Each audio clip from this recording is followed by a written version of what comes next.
Quando a gente trabalha com testes, sejam eles unitários ou integrados, é comum a gente precisar criar uma massa de dados e geralmente criamos esses dados manualmente.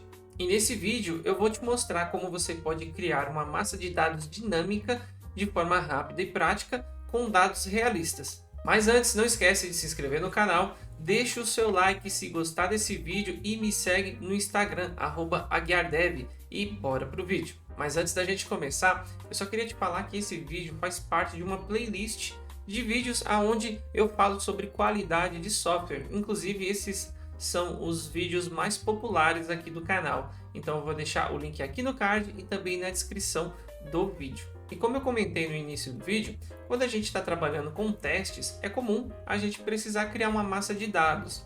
E a gente acaba criando essa massa manualmente, o que não é o fim do mundo, mas tem algumas desvantagens. E eu vou listar aqui para você algumas dessas desvantagens, tá?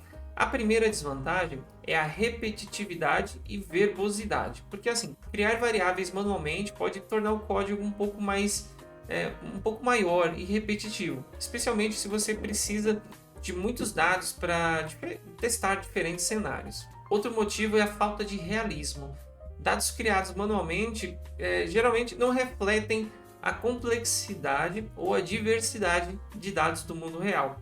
Isso pode acabar limitando a capacidade do teste capturar os conhecidos como edge cases. Os edge cases são situações extremas ou incomuns que testam os limites do comportamento de um sistema. Tá, o que isso significa? Geralmente esses edge cases representam cenários que podem acontecer em condições específicas, geralmente no extremo do conjunto de entradas. Por exemplo, vamos supor que eu tenho um número que vai de 0 a 100. Normalmente esses edge cases acontecem quando você está testando os valores iniciais ou finais das possibilidades de valores que você tem disponível. É isso que são os edge cases. E o terceiro motivo é a propensão a erros. A criação manual pode levar à inconsistência desses dados, como valores duplicados ou inválidos, o que dificulta a manutenção e a confiança nesses testes. E o terceiro motivo é a propensão a erros. A criação manual pode levar à inconsistência nos dados, como valores duplicados ou inválidos, o que dificulta a manutenção e a confiança nos testes. E o quarto motivo é a escalabilidade limitada. À medida que a quantidade de dados necessária aumenta, o esforço para criar os objetos manualmente cresce exponencialmente, o que torna o processo todo menos eficiente. Agora a gente vai falar sobre o pacote Bogus e as suas vantagens. A primeira delas é a automação e economia de tempo. O Bogus automatiza a geração desses dados, economizando tempo e esforço para o desenvolvedor, especialmente em cenários que exigem grandes massas de dados.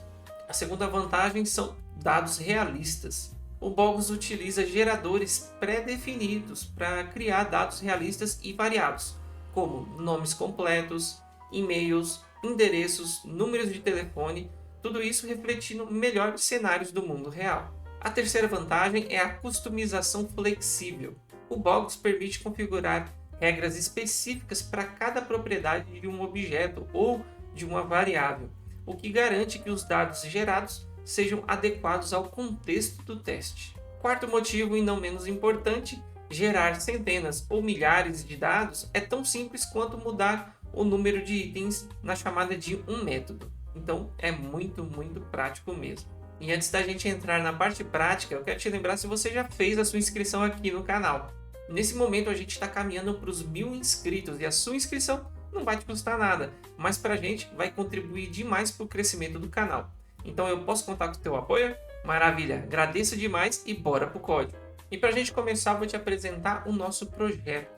Ele é composto aqui de duas camadas, a primeira uma camada de serviço e um outro onde está concentrado os nossos testes, que é a camada de testes. Vamos começar aqui primeiro pelo serviço. A gente vai ver que a gente tem duas classes aqui. A primeira é a user, que é a representação de um usuário, onde a gente tem o nome, e-mail e idade desse usuário.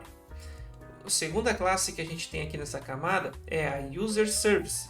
Aqui a gente tem um método que recebe uma lista de usuários, aonde ele vai verificar se todos os usuários dessa lista são maiores de idade, ou seja, que tem 18 anos ou mais.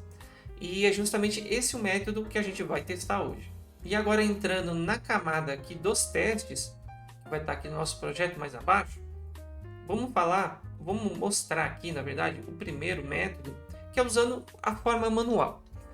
Então, como que a gente faz? Eu crio aqui uma lista de usuários, onde cada usuário aqui eu vou estar carregando manualmente o nome, e-mail e a idade. E assim sucessivamente, porque eu tenho 3 usuários. E agora eu crio a nossa classe de usuário, a nossa classe service, na verdade, que vai de serviço, e depois eu invoco o método, passando a massa de dados que eu criei, e depois do resultado eu vou verificar, ele retorna um boolean, eu vou verificar se esse cara está verdadeiro, se ele é true, porque todos os meus usuários que eu configurei aqui, eles são maior de idade, então meu método tem que retornar true, é o que eu espero. Então se a gente executar aqui o nosso teste, ele provavelmente, né, vai funcionar, porque eu já testei aqui. Então, como você pode ver, passou o nosso teste. Mas repara no seguinte, aqui vamos lembrar lá um pouco das vantagens que eu comentei. Se eu precisar colocar, em vez de 3, 50 usuários, não tem condições de eu estar fazendo isso aqui manualmente. De eu pensar, ter o trabalho de pensar em 50 nomes, 50 e-mails. Além de ser manual, também exige um trabalho criativo, do qual a gente acaba se guiando por usuário 1, usuário 2, usuário 3, e-mail 1, e-mail 2, e-mail 3. E isso não é nada realista. A gente precisa estar mais próximo do cenário onde esse método vai ser utilizado. E é justamente aí onde a gente entra com o Boggles. Aqui no método de baixo eu já tenho o mesmo exemplo. Eu estou testando a mesma coisa, só que utilizando o pacote do Boggles. Então veja aqui. A primeira coisa é instanciar uma classe chamada Faker. E aí eu vou tipar essa classe Faker. Eu tipo com o tipo da variável que eu quero que seja preenchido automaticamente, que é o user, que representa a nossa classe aqui de usuário, que era a que eu criei manualmente aqui.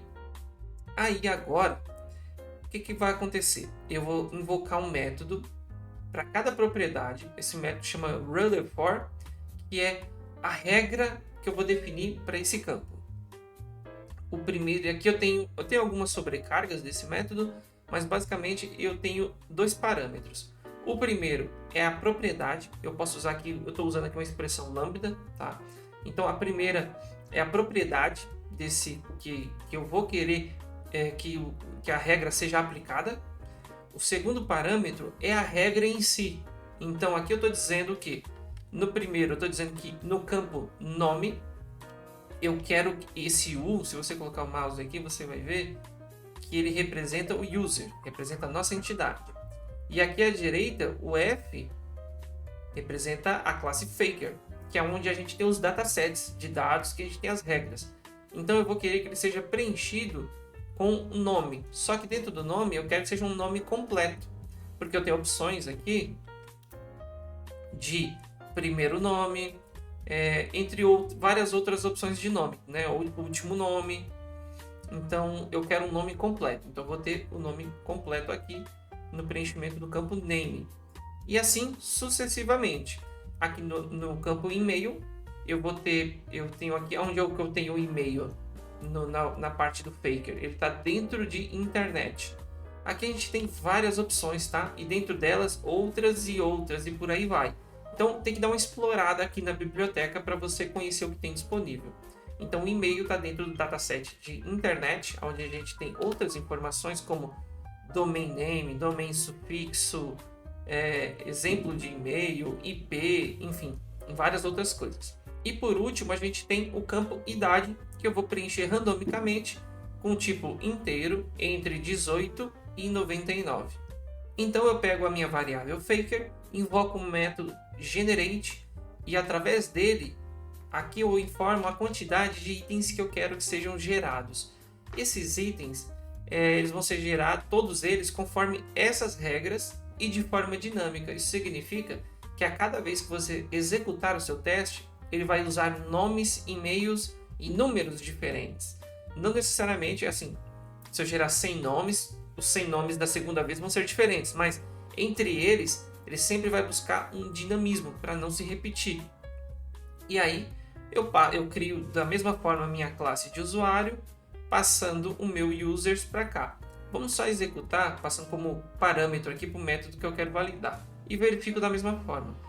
Vamos rodar o nosso teste, só para você ver que ele vai funcionar da mesma forma. Vamos aguardar aqui. E vamos executar aqui agora o nosso teste para você ver que ele continua funcionando, ele continua passando. Vamos dar uma olhada aqui. E de novo, esse teste passou.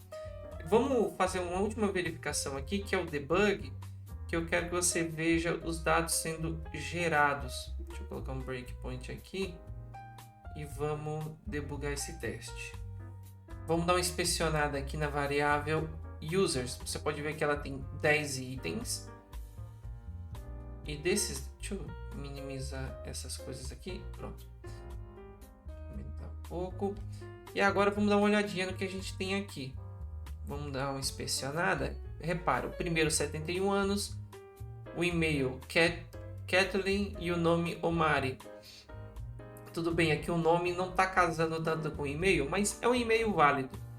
E o nome também. Então, para a gente é o que importa. A gente não está validando essa relação. Até porque o e-mail a pessoa pode ter um e-mail com qualquer nome, né? Qualquer descrição. Então você pode ver aqui, ó, olha as idades, estão todas variando. Imagina você ter que criar isso tudo aqui, esses 10 itens manualmente. Pensa no trabalho. E agora eu vou parar aqui o debug e vamos supor que eu queira fazer 100 itens. Para isso eu só coloco um número a mais, só botei um 0 ali. Vamos executar o nosso debug de novo e você vai ver que o box automaticamente se encarrega de resolver isso para a gente. Quando a gente inspeciona, olha aqui, 100 itens. E eu só tive que configurar a regra uma vez e ele gerou os 100 itens para mim, seguindo as regras que eu configurei. Me disse, isso não é uma mão na roda demais para um desenvolvedor economizar tempo e trazer qualidade para os seus testes. E como você acabou de ver, a geração manual de dados ela pode até ser mais direta e fácil de entender para casos simples, mas é algo repetitivo e nada dinâmico para cenários complexos e que demandam grandes massas de dados. Enquanto que o Bogus ele é perfeito para qualquer cenário, mas principalmente quando você precisa gerar muitos dados de forma rápida, com variedade nesses dados e com realismo.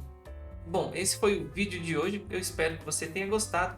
Não esquece de conferir a playlist de qualidade de software que vai estar aqui na descrição do vídeo e também de fazer a sua inscrição aqui no canal. Eu espero que você tenha gostado desse vídeo, que ele possa ter te ajudado e a gente se vê na próxima. Muito obrigado e até mais. Tchau!